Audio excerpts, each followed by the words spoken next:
Assalamualaikum warahmatullahi wabarakatuh. Kembali lagi ke channel kami. Saya ucapkan banyak terima kasih yang telah mengklik dan menonton video kali ini. Dan di kesempatan kali ini kan saya sedikit berbagi hal mengenai tentang budidaya tanaman cabai yang sedang kita lakukan, yang dimana salah satu kegiatan kali ini adalah perawatan. Tapi pada video sebelumnya kami juga belum sempat menvideokan ya bagaimana cara penanamannya ya, sebelum penanaman dan setelah penanaman. Nah, di kesempatan kali ini kita yang pertama adalah update tanaman dulu, bahasanya di lahan kami sudah dilakukan proses penanaman. Nah, penanamannya ini kita kemarin sebelum melakukan penanaman, tiap lubang-lubang tanamnya itu adalah melakukan proses namanya pemberian pupuk dasar ya. Jadi kemarin setelah diberikan di bagian tengah, di bagian lubang per lubang tanamnya pun kemarin kita berikan pupuk dasar juga untuk memacu pertumbuhan dari tanaman cabenya, yang dimana di lubang tanam ini sebelum dilakukan proses penanaman diberikan pupuk dasar berupa pupuk Ponska untuk tiap lubang tanamnya, dan dibiarkan beberapa hari ya kan kawan ya. Kami kurang lebih antara 1 mingguan ya, kurang lebih 1 minggu dibiarkan begitu saja kan. Tapi juga tanahnya yang di bagian lubang sini ya, lubang tanam itu juga diberi air kan kawan ya, untuk mencairkan dari pupuk ponskanya agar tidak terlalu kuat ya kan kawan, konsentrasinya tidak terlalu kuat, maka dari itu diberikan air. Nah, air sendiri fungsinya tujuannya untuk mencairkan pupuk ponskanya, dan di sisi lain juga air itu mengurangi konsentrasi dari pupuk Ponska. Nanti setelah 1 minggu pupuknya itu sudah mencair dengan sendirinya dan kondisi air yang di lubang tanam itu tersedia, barulah dilakukan proses penanaman. Nah, penanamannya ini kemarin kita menggunakan bibit varietas jempol. Ini baru penanaman ya, kemarin kita menggunakan langgeng, itu hasilnya lumayan bagus ya. Sekarang ini menggunakan varietas baru lagi, yaitu varietas jempol, dimana di varietas jempol ini ya mungkin hampir sama ya, tapi ini belum kita ketahui hasilnya bagaimana, tapi konon katanya hasilnya baik kan kawan, semacam itu. Yang jelas ini kita menggunakan cabai rawit hibrida ya, dan penanamannya ini syarat yang kita tentukan adalah minimal ada 3 helai daun ya, daun sejati semacam ini. Daun sejati semacam ini ada 3 helai, itu sebagai syarat wajib sebelum bibit dilakukan penanaman, harus ada 3 helai daun tersebut. Karena dengan kondisi 3 helai biasanya bibit itu jauh lebih kuat ya dibandingkan kondisinya masih 2 helai ya. Kalau 3 helai biasanya jauh lebih kuat, apalagi lebih ya kan, itu lebih kuat, jadi lebih tahan lah, lebih adaptif di lahan ya. Dan bibitnya sendiri kemarin kita beli, tidak membuat sendiri, kita beli di toko pertanian yang sudah jadi ya, karena proses pembibitan dari cabai itu sendiri membutuhkan waktu yang cukup lama. Untuk mempersingkatnya kita beli semacam itu. Dan ini penanaman dimasukkan tiap lubang tanam lalu ditutupi begitu saja. Nah, nanti setelah sudah ditutupi semacam itu ya kan kawan, jangan lupa di awal-awal ya, paling enggak 1 minggu itu harus diberikan air ya. Yang penting kondisi tanahnya lembab, parameternya kondisi tanahnya lembab ya, dengan cara diberikan air agar menjaga bibit ini tahan dari kondisi stres semacam itu kan kawan. Nah, setelah bertahan ya baru kan bisa menyediakan ya air secara berkala untuk tanaman cabenya. Yang jelas kalau untuk tanaman cabai kami parameternya tanahnya lembab, yang penting tanahnya lembab, itu saya yakin tanaman cabai bisa tumbuh dengan bagus. Kalau airnya kelebihan di bagian tanah atau media tanamnya, itu nanti akan cepat mati kan, karena cabai tidak tahan. Nah, lalu penyiraman secara rutin ya untuk menjaga kelembapan tanah tersebut. Dan selain penyiraman, perawatannya juga adalah perlindungan dari hama, karena ini ada perlindungan hama, yang dimana hama yang menyerang itu biasanya memakan bagian batang dari sini kan. Dan di tempat kami hama yang menyerang itu hama jenis moluska.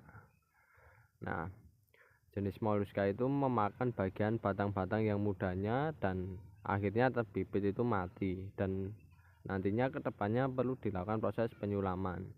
Dan solusinya yaitu dengan kami melakukan perlindungannya secara kimiawi dengan menggunakan racun berbahan kimia untuk moluska, karena serangannya itu sendiri di malam hari. Nah, mungkin kalian kalau melihat hewannya mungkin bisa mengambil dan menyingkirkan dari lahan kawan-kawan semacam itu. Dan ini kan kondisi dari tanaman cabai kita.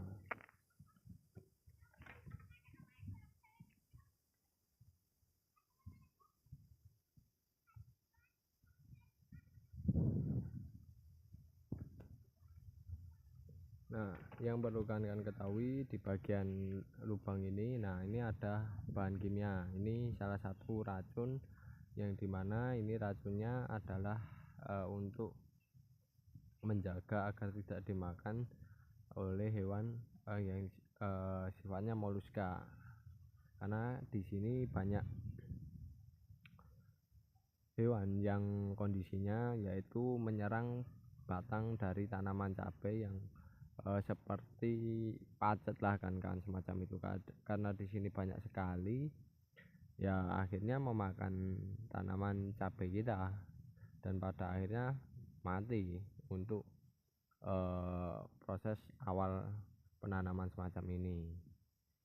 Nah, kami memberikan caranya dengan kayak gini kan kawan.